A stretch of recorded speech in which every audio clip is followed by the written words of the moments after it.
En plein cœur de l'hiver, le taux d'incidence flambe en Dordogne. 275 cas pour 100 000 habitants. Les variants font leur apparition. Dans un EHPAD à Nontron, l'épidémie explose étrangement et les autorités se posent une question. Existe-t-il un variant périgourdin? Une hypothèse qui sera ensuite écartée. Le quotidien est toujours marqué par le Covid, mais les étudiants sont de retour dans les amphithéâtres. Il est temps maintenant de tourner la page et de retrouver véritablement l'université telle que nous la connaissons. Même avec les masques, on arrive à voir leur sourire un petit peu à travers leurs yeux. Le plaisir de retrouver les salles d'études, comme les restaurants universitaires. À demain, au revoir.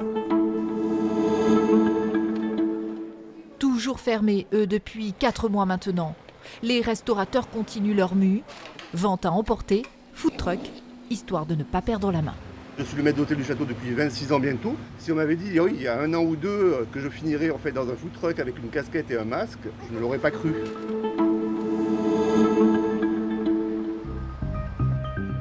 La pluie s'invite en ce mois de février. À Périgueux, l'île déborde. À Mareuil-sur-Belle, des habitations sont touchées. L'eau est arrivée par derrière, même pas 3 minutes, c'était inondé. Image impressionnante également de la roque Gajac sous les eaux.